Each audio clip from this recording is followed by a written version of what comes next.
Muito bom, Muito muito bem. bem, amigos, amigas, todos que nos acompanham aqui no nosso Mesa de Debates, canal no YouTube. Eu, André Bontempo, jornalista aí com orgulho, em parceria com o meu colega de Ciências Sociais, Guilherme de Almeida Soares, entre outros colaboradores.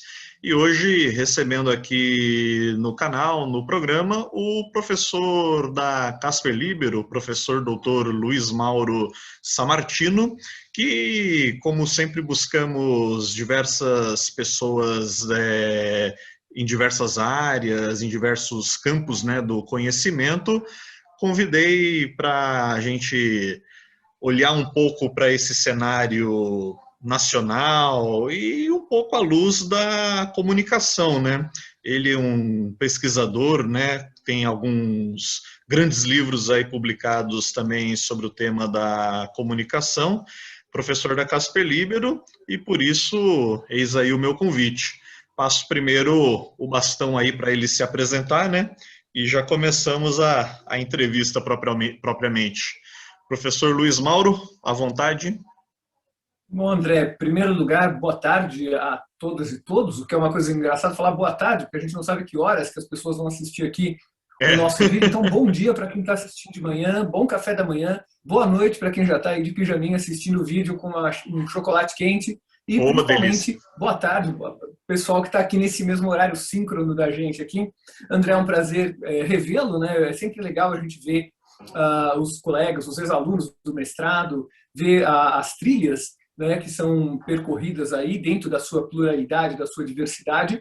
E obrigado aqui pelo convite para a gente ter esse bate-papo aqui. Maravilha. Professor Luiz Mauro, nessa seara de pandemia, né?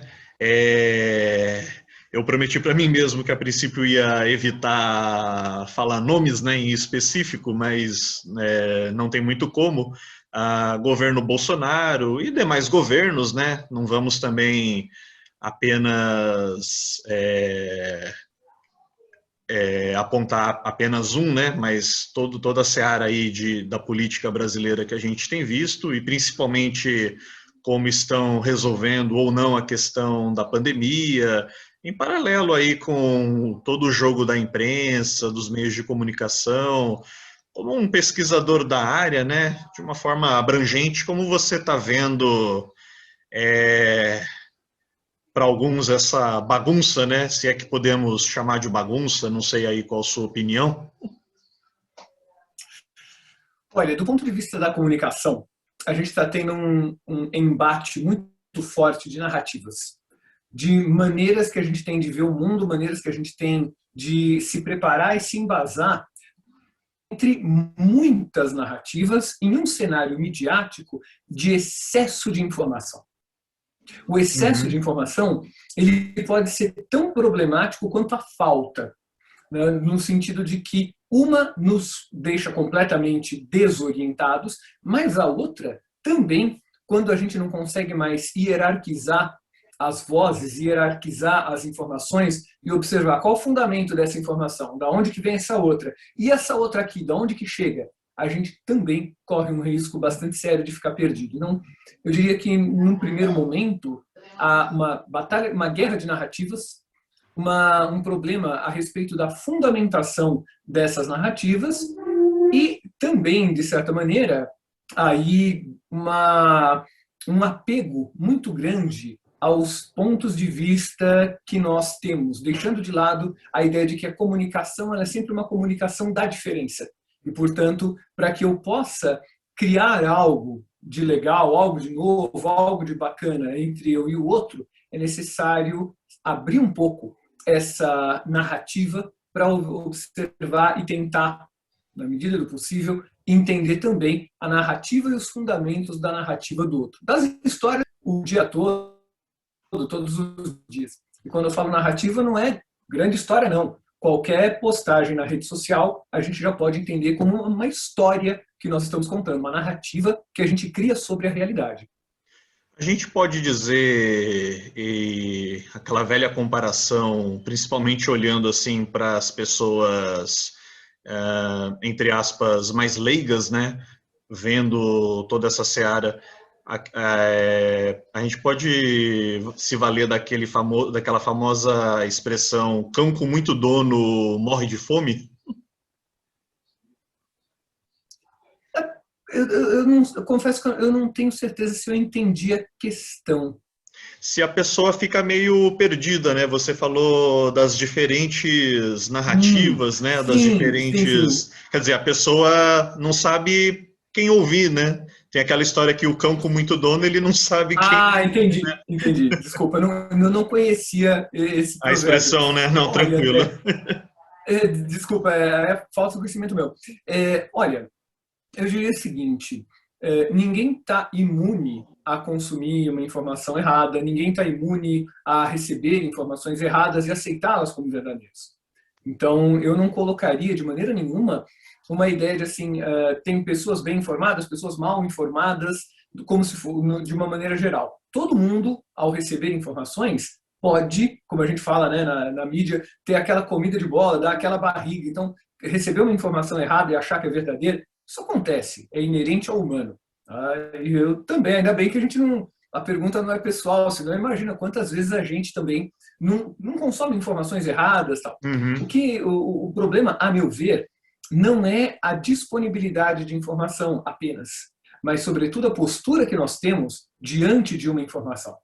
A postura que nós temos diante das fontes dessa informação, para aí sim entender ou buscar selecionar fontes confiáveis, checar essa informação, e isso não precisa ser jornalista, mas aprender a checar a informação, a bater essa informação com outras fontes, verificar se aquilo que nos está chegando, se o nosso ponto de vista ele é bem fundamentado mesmo, ou se de repente não existem outros fundamentos.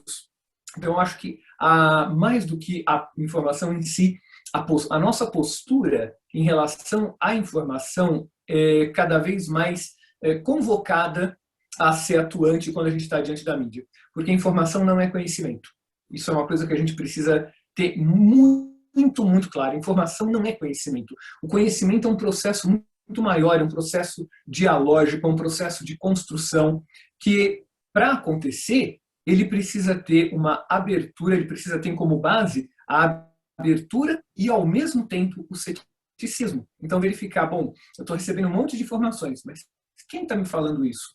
Da onde que a pessoa tirou essa informação? Porque, às vezes, a pessoa que me diz é de confiança, mas ela pegou a informação de algum lugar. E, sobretudo, lembrar que a base do conhecimento é a dúvida e não a certeza. A hora que quanto mais apegado eu estou às minhas certezas, quanto menos aberto eu estou para a dúvida, menos eu sou capaz de conhecer. Interessante colocação. Pessoal, e maior a chance de eu não conseguir dialogar com outra pessoa. Desculpa, eu tinha esquecido esse adendo. Tranquilo. Professor Luiz Mauro, a gente sabe que não é de hoje, né, que se ouve esse termo, mas e a pandemia e consequentemente a politização, né, da pandemia, isso olhando não que não exista em outros países, né, mas para nós que estamos no Brasil é latente a questão das fake news, né?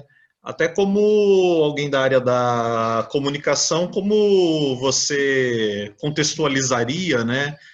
Analisaria assim de um ponto de vista mais científico, né? Esse termo fake news. Ótima questão. Tenho quanto tempo? Uns 10 anos para a gente conversar disso? Porque essa pergunta é daquelas que não tem quase resposta. Mas olha só, é muito boa questão. Vamos lembrar duas coisas de saída. Primeiro, a frase não é minha, tá? Eu ouvi já de muitas pessoas. Se é fake, não é news. Porque a informação que é digna de ser chamada de notícia, ela não pode ser falsa. Ela pode até ter erros, porque pessoas erram, tudo mais, mas ela não é feita como notícia falsa. Então, se é falsa, não é notícia, porque a gente presume, de uma maneira, eu diria, não idealista, mas esperançosa, que se é notícia, se uma jornalista, um repórter foi lá e, digno desse nome, usou todos os preceitos do bom jornalismo para chegar àquela informação, então aquela informação ela é uma notícia e, portanto, ela tem uma credibilidade, ela tem uma validade que é típica ou esperada, pelo menos, do bom jornalismo. Se eu estou falando de uma informação que ela é falsa, ela não é notícia, não merece esse nome. Tá? Tem um certo idealismo aí? Claro que tem. Se a gente não tiver esperança e uma gota de idealismo, também a vida fica muito complicada. Se eu não tivesse esperança, eu não seria professor. Mas, então, primeiro ponto, se é fake, não é news. Então, a gente não está falando de notícia falsa, a gente está falando de informação falsa. Bom, a informação falsa, ela sempre existiu. Isso é uma coisa que é importante, é colocar em perspectiva histórica. Ela já teve outros nomes, rumor, boato, fofoca. Ela já teve outros 1000 nomes aí. Tá? Então, ela sempre aconteceu. Existe um livro, que é de eu esqueci o nome do autor, chama-se Boatos, o mais antigo mídia do mundo. Aonde o autor, eu realmente não lembro o nome agora, mas ele faz um apanhado estarrecedor do poder do boato, numa época em que rede social nem existia, era no boca a boca mesmo. E tudo isso que a gente vê hoje, ele já identificava. A informação falsa, a maneira como essa informação se dissemina rapidamente e, principalmente, as consequências que podem, inclusive, ser consequências fatais para algumas pessoas. Nesse livro, que é dos anos 70, exatamente isso. Boato, o mais antigo mídia do mundo. Tem edição em português, tem edição em português de Portugal, português brasileiro, se eu não me engano. Ele vai justamente mostrando esse poder que a informação falsa tem. Mas por que a informação falsa tem esse poder? Por uma questão um pouco mais densa. Nós, além de sermos seres racionais, também somos seres passionais, emocionais. Nós gostamos de analisar as coisas com a razão, mas também nós gostamos de crer. Assim como nós nos ligamos afetivamente com pessoas, e nas muitas dimensões do ser humano, muitas vezes nós queremos acreditar. Nós buscamos acreditar. Nós queremos. Então, nesse momento, 17 de maio de 2021, é claro que eu quero a cura para o coronavírus. É claro que eu quero sair na rua sem máscara. É claro que eu quero abraçar meus pais, que faz 1 ano e meio que eu não os abraço. Eu quero. Então, eu tenho uma vontade que muitas vezes se traduz numa vontade de acreditar. Então, de repente, vem uma informação me falando, olha, sei lá, vou dar um exemplo, chocolate não sei o que pode combater o coronavírus. Eu quero acreditar, eu espero, eu estou com vontade. Às vezes é uma questão até super pessoal. Eu tenho uma tendência a acreditar nessa informação. Assim como nós, seres humanos, diante de informações contrárias ao que a gente pensa, a nossa primeira reação é negar. Isso é uma coisa muito humana. Olha, aconteceu tal coisa. Não, mentira, não pode ser verdade. É bobagem, isso não acontece. Comigo, não. Essas posturas, elas são muito emocionais, é muito difícil da gente evitar. Daí, aquilo que eu falei na outra questão, a nossa postura diante da informação. Pensar, puxa, que legal, isso é o que eu quero ouvir. Mas será que é verdade? Será que eu vou, né? Será que vale a pena eu acreditar? A informação falsa, ela tem o poder que tem porque ela diz para a pessoa aquilo que ela está querendo ouvir. Ou, em termos técnicos, ela se junta com o chamado enquadramento da pessoa. Tem um sociólogo canadense chamado Irving Goffman, que ele fala que todos os seres humanos projetam na realidade o que ele chama de enquadramento. Parece que eu estou chamando VAR agora, né? Sem ver se foi gol. Mas o que é esse enquadramento? É a moldura que a gente usa através da qual a gente vê a realidade. E ele nos mostra que fatos que são mais adequados a essa moldura, que, de certa maneira, correspondem, né, ou mantêm as minhas ideias, eu tendo a aceitar com mais facilidade. Por isso, a informação falsa, ela se dissemina tanto, porque ela não se vale apenas da razão humana, ela se vale, sobretudo, na minha vontade de acreditar. E daí que ela também é muito difícil de combater, porque você não está falando de uma informação, digamos que uma informação indiferente. Você está falando com informações que corroboram, que apoiam o enquadramento de cada pessoa. Para dar um exemplo bem tranquilo, bem simples, eu até falei do VAR aqui, mas antes do VAR, né, e mesmo agora com o VAR, o torcedor de um time vai jurar que aquela bola na linha não entrou. O torcedor do outro time vai jurar que entrou. E se o VAR mostrar, não, olha, foi 2 metros para fora da linha, o VAR está errado. Esse VAR é esquisito. Aí, vamos investigar esse VAR aí, porque esse VAR não tá indo bem. O VAR foi comprado, claro, né? Um exemplo mais. Exatamente, compraram o VAR, prometeram um óleo especial aí na manutenção e então estou dando um exemplo mais leve para a gente não ficar no registro tenso o tempo todo, mas a disseminação da informação falsa ela está muito ligada a essa nossa vontade de acreditar. E nós acreditamos nela quando acreditamos, porque é muito difícil questionar o próprio enquadramento. Volta para aquela questão da dúvida, de falar, será que isso aqui é verdade? Ou será que eu só estou acreditando porque é o que eu gostaria de acreditar? E, de novo, não é uma peça acusatória, não. Claro que eu adoraria que todas as notícias que eu já vi falando sobre Covid, que é isso, aquilo e o outro, fossem verdade. Infelizmente, a razão está mostrando outra coisa. É uma outra... Aliás, pegando um pouco e do que você falou, já saem vários temas que já eram perguntas, né, que eu pré-elaborei aqui para o nosso papo. E uma delas é justamente essa questão do quão antigo, né, a questão da fake news ou outros nomes que a gente possa dar são na prática, né? Então, até viria essa questão. Ela é e tem sido estudada, né, como um fenômeno contemporâneo, ou, aliás, falando em fenômeno, um abraço aí para o professor Eugênio, né? Ou ela já é um fantasma aí do passado, né? E bota passado nisso. Uia, se você quiser dar... Nossa, olha só, acho que tem alguns exemplos até do mal. E não sei se é algum exemplo de informação falsa do bem, mas essa semana, por coincidência, eu estou relendo um dos textos clássicos da filosofia, que é a chamada Apologia de Sócrates, que é um texto onde o filósofo Sócrates se defende na corte de Atenas dos seus acusadores. Uhum. E o que ele está falando, basicamente, traduzindo para os dias atuais, ele está dizendo, olha, tem um monte de gente aí que está na rede social grega, trazendo aqui para os dias de hoje, colocando fake news sobre mim, sobre mim, Sócrates. Ele fala, olha, estão me dizendo aí que eu não acredito nas divindades da cidade, que eu estou corrompendo a juventude e estou trazendo outros deuses para Atenas. E ele está em todas as redes sociais. E aí ele fala, ó, fulano está na sua rede, fulano está na sua rede, fulano, você compartilhou. Então, Ânito, você colocou aí na sua rede, Meletos, você colocou. E ele fala, isso tudo é falso. Me mostrem uma evidência de que eu fiz isso. E aí ele vai destruindo argumento por argumento. Só tem um detalhe. Os acusadores espalharam essas notícias. Os acusadores cultivaram essas mentiras durante muito tempo, fazendo com que o povo de Atenas acreditasse que realmente Sócrates fazia tudo aquilo. Corrompia a juventude, trazia outros deuses e não acreditava em Deus. Nos deuses, né, da cidade. Sócrates aponta as contradições. Como eu posso trazer a divindade se eu não acredito em divindades? Uma das suas acusações está batendo a outra. No entanto, apesar da falta de lógica dos próprios acusadores, ao que tudo indica, os atenienses queriam acreditar que Sócrates, com mais de 70 anos, era o culpado de alguma coisa. E então, Sócrates é condenado à morte. Por quê?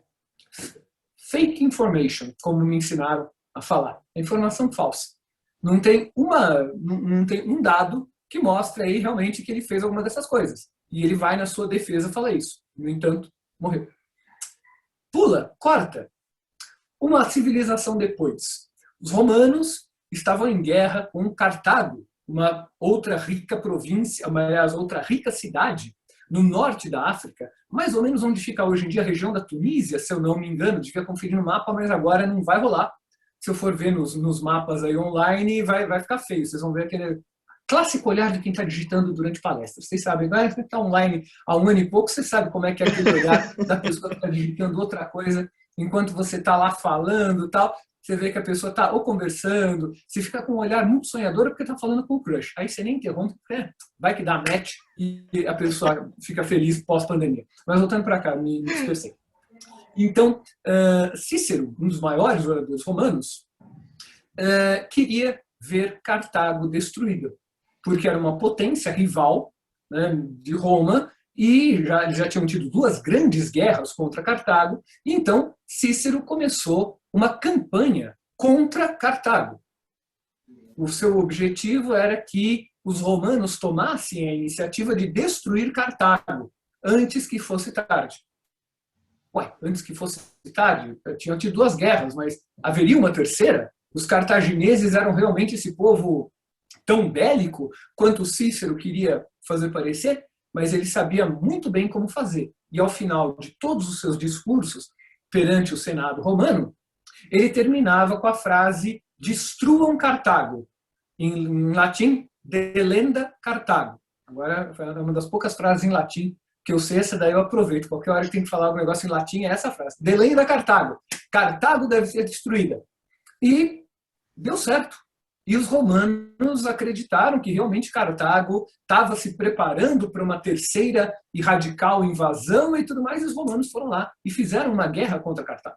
E eu peguei dois exemplos aí com 2000 anos de idade, justamente para mostrar, olha, não é novo. Essa ideia de passar informações falsas com finalidade política, ela é muito antiga e sempre teve consequências terríveis. Nunca a informação ela é muito forte. A gente precisa sempre lembrar que informação ela implica sempre uma responsabilidade muito grande. Por isso mesmo, uma informação falsa ela pode e eu diria que terá consequências muito complicadas.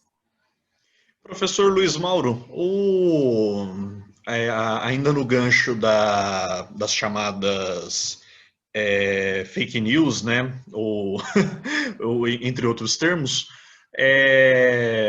você discutiu essa questão que faz a gente pensar, né, refletir bastante com relação à moldura, né, de cada um, ou aos filtros, né, que cada um possa acabar utilizando aí a seu bel prazer. E analisando, né, acho que todos nós, posso dizer, estamos em pelo menos um grupo aí de WhatsApp, né, para não citar outras ferramentas que devem ter aí os seus espalhamentos, né, os seus compartilhamentos de fake news, independente aí de que lado político ou qualquer que seja estamos falando.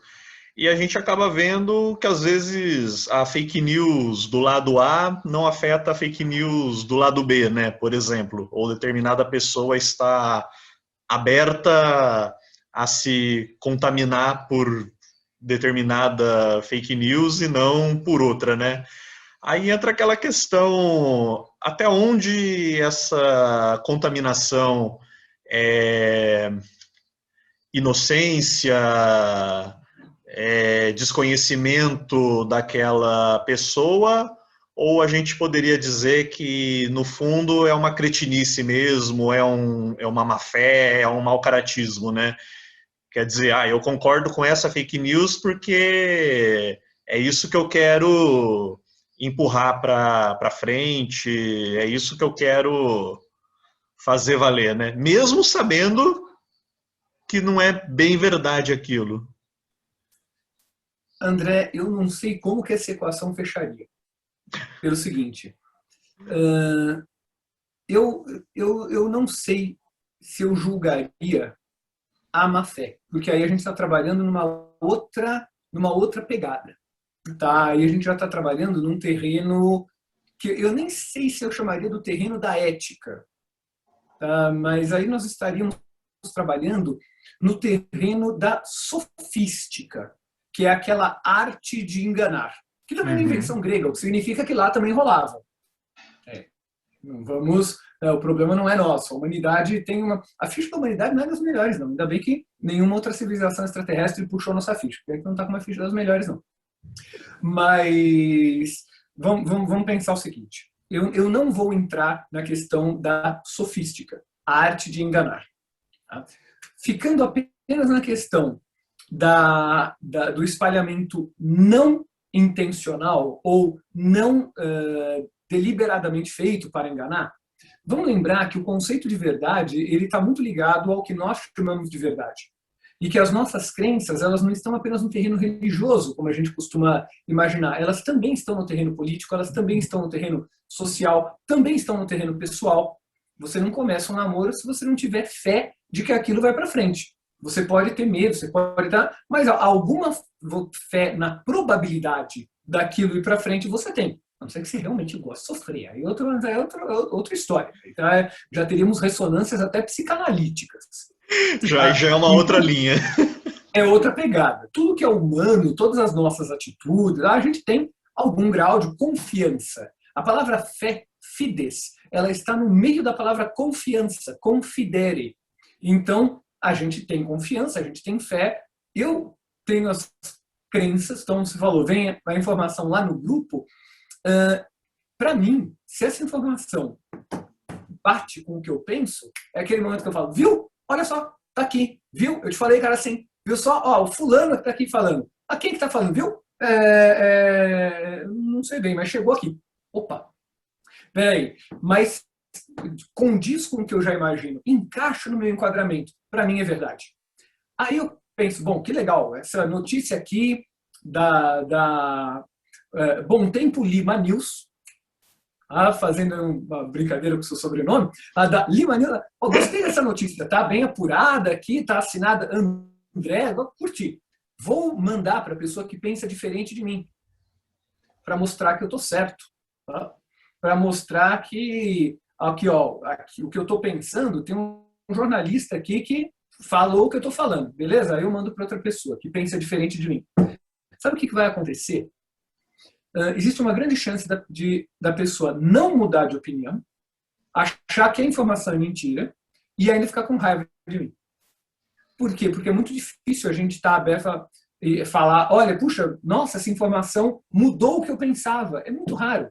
Nós gastamos muito tempo tentando convencer os outros, tentando convencer, às vezes, até pessoas próximas, e utilizando a informação. Só que informação não costuma ganhar da crença. Esse talvez seja um grande problema. E crença, eu insisto, não é no sentido religioso, não tem nada a ver com isso. Eu insisto a crença na ideia de você ter opiniões arraigadas, como eu também tenho as minhas. O que a gente tenta fazer, que é o que a universidade, com o próprio nome, a ideia da universitas, procura, é trazer outros pontos de vista. Na universidade a gente aprende a duvidar e a desconfiar da evidência, para buscar alguma coisa que esteja além.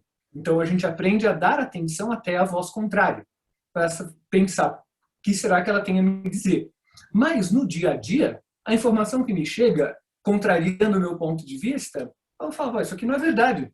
E a pessoa que me mandou, por que ele ficou me mandando essas coisas? Ele sabe que está errado? E assim por diante. Então, quando eu mando, isso eu nunca fiz porque eu estou em pouquíssimos grupos de WhatsApp, pouquíssimos mesmo. Não creio que seja o fórum de discussão. Mas aí é uma questão minha que eu estou aberto, inclusive, a mudar de ideia no futuro. Mas eu não acredito que seja o fórum. Então, eu nunca compartilhei notícias nesse sentido de falar, agora eu vou convencer outra pessoa. Porque, infelizmente, a experiência mostra que eu não vou convencer e ela vai ficar brava, vai ficar pelo menos chateada comigo. Então, eu tenho como política compartilhar só foto de filhote de gatinho. Eu sou um pouco nessa linha, eu até compartilho notícia, mas geralmente naquelas notícias, entre aspas, neutras, né? Hoje vai ter vacinação em tal lugar. Quer dizer, tecnicamente, não tem nada de ideológico nisso. Vai ter vacinação e ponto, né? Quer dizer, não tem para que estar mentindo sobre isso, né? Agora, a gente vê muito nos grupos essas questões. A vacina tal provoca isso, a vacina tal é aquilo, a vacina é bom, a vacina é ruim. Quer dizer, essa peleja muito doida, inclusive de pessoas... não sei se a gente pode culpar a rede social como eu vejo alguns culpando, né? A rede social digital, como eu vejo alguns culpando, mas dizem que as pessoas estão cada vez mais especializadas nas próprias convicções, né? Olha, eu também não culparia as redes sociais, porque nós sempre fizemos isso. Anos antes de aparecer a primeira rede social, já se falava que no Brasil nós na época, né, tinha 150 milhões de técnicos de futebol e 150 milhões de roteiristas de novela. Isso estou falando lá nos anos 90. Pessoal que está assistindo, se você é bem mais novo, dá um Google para você dar uma dimensão do que era a telenovela lá nos anos 80, o que era essa ideia do futebol, só na televisão mesmo, no meio, nos chamados meios de comunicação de massa. Mesmo sem ter uma rede digital, a gente já sabia que eu era um técnico melhor do que o da seleção, eu era um roteirista melhor do que o da telenovela e assim por diante. Qual que era a diferença? Essa conversa ela ficava restrita. Então, era na minha família, no meu grupinho, no trabalho, e o contraditório era mais fácil. Por quê? Porque eu estava no mundo real cercado de pessoas das mais diversas opiniões. O que acontece no ambiente digital? Eu me cerco de pessoas que têm a mesma opinião. E quem pensa como eu, geralmente eu acho que a pessoa é um gênio. Eu ouvi essa definição muitos anos atrás. Gênio é quem pensa como eu. Eu falei, nossa, olha só, e não é verdade? Quando alguém te fala um negócio que você dá razão, não, pô, esse cara é inteligente, olha, ele falou tudo que eu pensava. Ele falou tudo que eu já sabia. Gênio. Então, na rede social, eu me junto em comunidades. Ao me juntar em comunidades, eu faço com que aquilo que poderia ser uma crença, ou uma opinião, ou um ponto de vista muito questionável, e que numa conversa com outras pessoas, elas me falariam, amigão, sai dessa, que é bobagem. Quando eu estou em grupo, a tendência é que essa opinião, esse modo de ver, comece a circular e ganhar força. Por quê? Porque ele não tem contraditório. Então lá ele vira verdade dentro desse grupo. A circulação do conhecimento ou a circulação de uma opinião vai ficando mais e mais forte e ela vai ecoando dentro desse grupo. Por quê? Porque não tem contraditório. Então, aquelas pessoas que me falariam no mundo real, amigo, menos, e eu ia ter que rever minha opinião, agora encontro os meus iguais e aquilo que, de repente, com outras pessoas iria parecer uma opinião estapafúrdia, quando eu estou com outros que pensam como eu, aquela opinião vira uma verdade. E é muito mais difícil eu me livrar, eu relativizar o peso desse tipo de opinião quando eu estou em grupo. Então, o que a rede social fez? Ela potencializou o encontro, para o bem e para o mal. Não estou falando que isso é ruim, não. Da mesma maneira, ela deu vozes para grupos historicamente oprimidos que, pela primeira vez, encontraram nas redes sociais um canal para mostrar que não estavam sozinhos. Então, não tem uma dicotomia do bem e do mal. Mas também permitiu que opiniões, ideias, que, de outra maneira, seriam rapidamente contestadas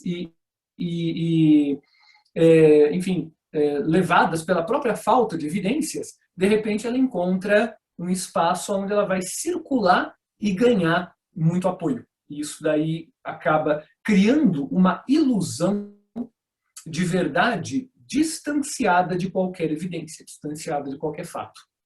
Então, o problema não é a rede, o problema continuam sendo nós humanos, mas as redes elas criam, agora eu vou falar uma palavra meio técnica, criam uma outra sociabilidade. O que é sociabilidade? É o jeito como a gente se relaciona em sociedade. Então, as redes elas criam outra sociabilidade que facilita a propagação de concepções que não têm, até agora, pelo menos, nenhum fundamento de evidências no mundo real. Professor Luiz Mauro aqui conosco no Mesa de Debates e também a todos que nos acompanham ou ainda vão nos acompanhar. E agora mais uma pergunta, né, dessas de se fazer pensar bastante, né? Afinal, um dos propósitos do canal, né, é justamente esse.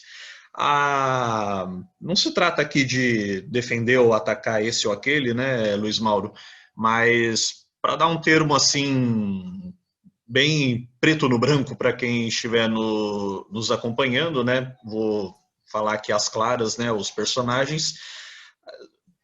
Eu cursei jornalismo, né, e desde muito cedo, até antes da faculdade, principalmente por meio de professores, digamos assim, mais à esquerda, mais críticos, né, ao padrão Globo de comunicação, ao padrão Globo de jornalismo, a gente sempre se habituou muito àquela crítica, aquela coisa, olha, não acredite em tudo que a Globo fala.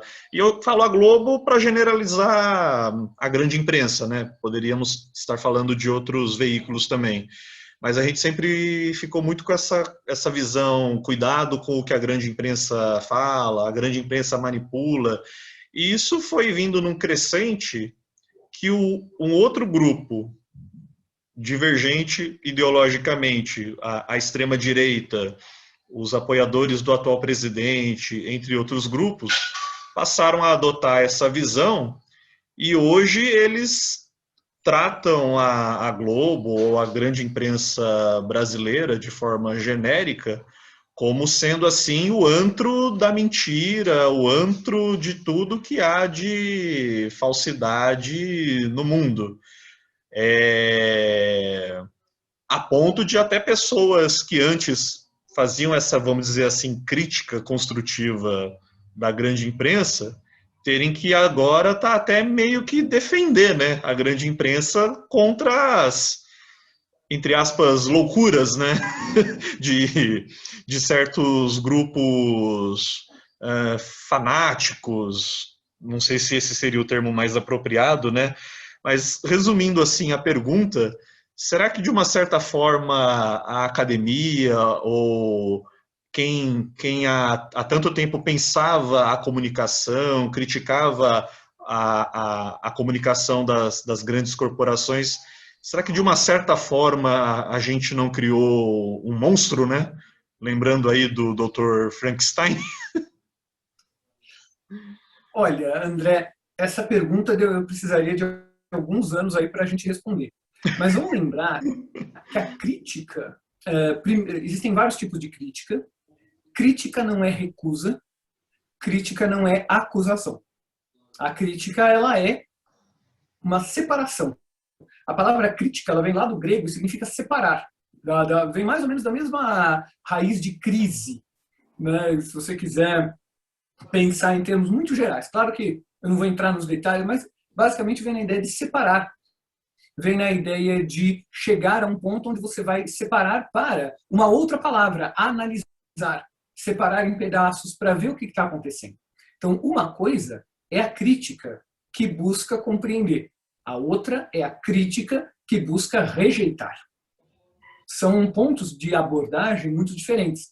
Então, é perfeitamente possível que alguém assistindo o nosso vídeo agora faça uma crítica, separe, olha, não gostei do cenário, é um direito. Não gostei da cor da roupa, é um direito. Não gostei do óculos entrevistado, é um direito. Eu também acho que eu preciso trocar, não foi minha primeira opção, não.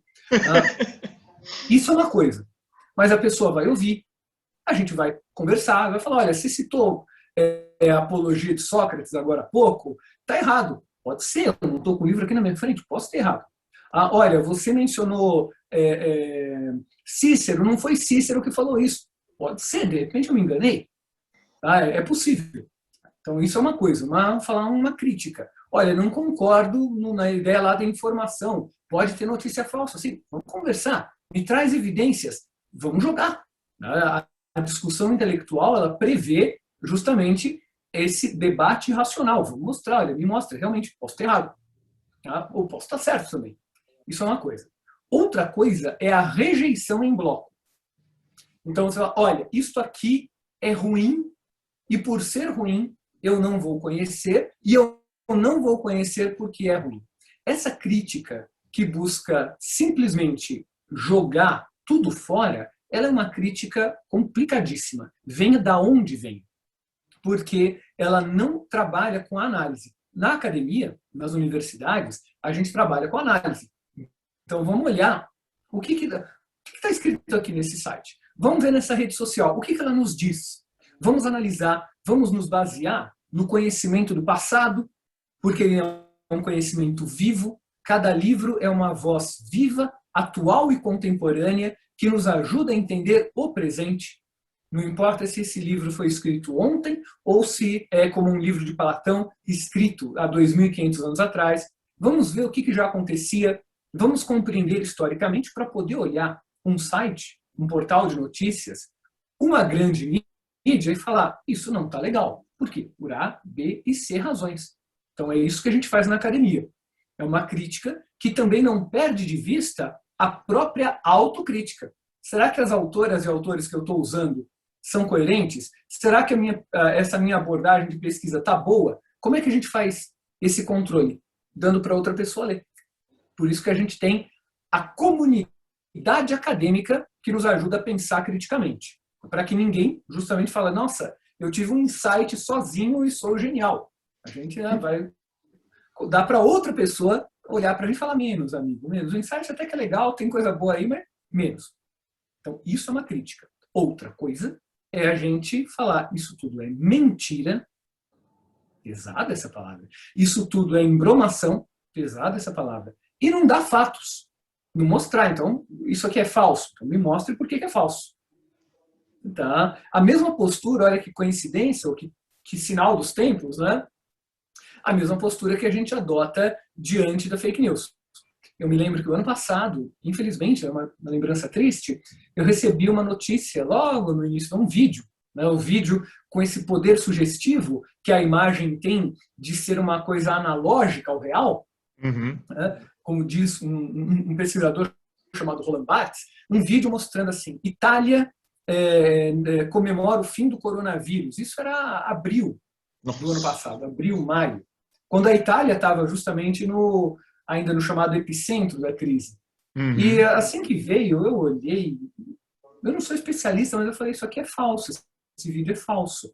A qualidade dele não é a qualidade de nenhum telejornal, de nenhuma mídia, de uma cobertura noticiosa. Tinha até alguns pontos muito mal feitos, você via. Eu olhei e falei, isso aqui não bate com a qualidade. Vamos conferir, vamos fazer esse exercício. Mas de repente é verdade. Eu não sou, ninguém é o oráculo de Delfos que tem todas as informações. E de repente a Itália realmente se livrou. Eu não leio os jornais italianos. Fui atrás, conferi fontes, e felizmente é mentira. A mesma postura a gente tem de olhar, é esse olhar crítico. Eu não falei simplesmente é mentira e devolvi para a pessoa que mandou. Seu burro, manipulado. Não, isso não é dialógico. Isso não é humanista, não é pedagógico. Eu fui olhar. Analisei. A análise, a crítica que vem da análise. Então, devolvi para a pessoa falando, por favor, confira essa informação, porque, infelizmente, ela não é verdadeira. Ou se você tem mais evidências, ou se você sabe de onde é a fonte, me fala. Né? E a pessoa não respondeu mais, inclusive. Né? Então, o que você falou dessas décadas de crítica, eu acho que a tarefa da universidade é ser analítica, é ser crítica, é fazer perguntas, é disputar a noção de verdade, justamente para a gente poder chegar a alguma coisa mais próximo disso que se chama de verdade, seja lá o que isso for, se é que existe uma só ou se são humanas. Mas aí a gente já precisa de um café para discutir essas questões aí do âmbito mais quase metafísico. A questão não é que criamos um monstro, né? Mas as pessoas ou grupos que já eram, mesmo que de forma adormecida, monstrinhos, né? Talvez. Eu diria, fazendo um outro ponto de vista, a mídia também é muito fácil de ser criticada, né? Porque ela é mais visível. Ela é extremamente visível. Eu estava falando isso com uma colega semana passada. É muito fácil você bater na mídia porque ela fala. Ela está visível, ela mostra, ela aparece. Então, de novo, bater, não estou me referindo à crítica que eu acabei de mencionar e exemplificar. Então, simplesmente bater. Sabe, jogar, isso tudo é bobagem, olha, está mentindo. Pera. Isso seria... É evidente que o trabalho da comunicação, que o trabalho jornalístico, ele tem suas contradições, claro que tem, como toda profissão, tá? Mas, assim como, apesar das suas contradições, eu espero que todo profissional tenha o melhor procedimento comigo, quando eu estiver diante do trabalho deles, a gente sabe que também dentro do jornalismo, dentro da mídia, você tem excelentes profissionais fazendo o seu trabalho, apesar de todas as contradições. Por isso que a crítica, ela não é a rejeição em bloco. Ela é uma crítica crítica. A rejeição, ela já existia, não é de hoje. Também, é que ela talvez não fosse tão divulgada. Mas, de novo, bater na mídia é muito fácil, porque ela é visível, ela está lá e, às vezes, ela vai chamar atenção. E muito. Uma vez eu ouvi de um jornalista, um diretor, acho que da BBC, né, da companhia britânica, ele falando que cada vez que, quando o jornal, alguma coisa assim, que quando a BBC era atacada por causa de uma notícia, ele sabia que estava na direção certa. É uma forma interessante de ver, né? Cada vez que a gente recebe um ataque, que alguém nos critica por uma notícia que a gente deu e que é verdadeira, não, então estamos no caminho certo. Alguma coisa assim, isso eu ouvi uma frase muitos anos atrás, mas era nessa toada, que o jornalismo que incomoda é um bom jornalismo. Professor Luiz Mauro, você até já deu alguma explanada aí já nessa sua resposta anterior, mas aí cabe aqui a minha última pergunta, né? Antes de passarmos para o nosso encerramento. É um papo denso, né? E até convido as pessoas aproveitando para fazer uma propagandazinha, a conhecerem aí, né, o mestrado da Casper Libero, mas já voltamos aí para o mestrado mais para frente. Indo para a minha última pergunta, né? E como a academia, né, a Casper, a USP, a universidade, né, a Universitar, como a academia pode responder, ou pelo menos tentar, né? Acho que tentar é o termo mais apropriado. Como ela pode, pelo menos, tentar responder a todos esses imbróglios, né? Fazendo aquilo que a gente sabe fazer. Perguntas. Perguntas, questões, buscando dúvidas, buscando os melhores métodos para resolver algumas dessas dúvidas, indo atrás do diálogo. O conhecimento ele só acontece no diálogo e a academia busca essa abertura para o diálogo e trazendo, na medida das nossas limitações, essas contribuições para pensar o presente, para entender um pouco mais sobre a sociedade, sobre o ser humano e sobre a própria academia, por que não? Pensar um pouco sempre qual que é o lugar do conhecimento, por que ele é fundamental para a sociedade e, enfim, tentar entender o que está acontecendo da maneira mais dialógica possível. Perfeitamente. Agradecer aqui ao professor Luiz Mauro, né? Como eu disse, assuntos complexos, questões aí que dão bastante pano para manga e que parte delas, né, se não todas, assuntos aí que podem aparecer num mestrado da vida, né? Já tem o doutorado ou ainda não? Não, ainda estamos em processo aí. Ainda está no processo, né? Eu fiz o mestrado aí na Casper Libero, né? E sem querer fazer uma propaganda, mas já fazendo, até recomendo vocês, pelo menos, conhecerem, né, o corpo docente que ajudou assim a ampliar, né, os horizontes, conhecer todo um arcabouço literário aí para justamente estar pensando e hoje refletindo essas questões que a gente debateu aqui, né, professor? Sem dúvida. O conhecimento ele acontece no diálogo, como eu falei, e esse é um dos valores principais que a gente tem na Casper. Trazer a pesquisa como uma atividade, sobretudo dialógica. No momento que você entra lá, você lembra, André, você já é um pesquisador. Então, nessa ideia da troca entre orientadoras, orientadores e pesquisadores e grupos de pesquisa e tudo mais que agora, gostei desse sorriso agora que eu falei de orientadores e grupo de pesquisa, você sorriu, aí imagino que boas memórias tenham aparecido. Então, é exatamente isso que a gente faz lá. Como em toda pós-graduação, né? Mas lá a gente também tem essa preocupação muito grande em trazer o conhecimento de uma maneira plural, de uma maneira diversa, como é, de fato, o conhecimento. Maravilha. Professor Luiz Mauro, agradeço aí sua participação aqui no nosso mesa de debates, né?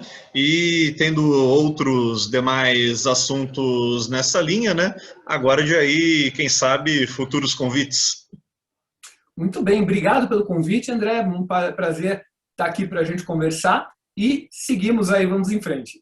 Tudo Vamos bom? em frente. Obrigado a todos e todas que assistiram aqui, valeu também e vamos em frente. Obrigado, Abraço, até mais. obrigado.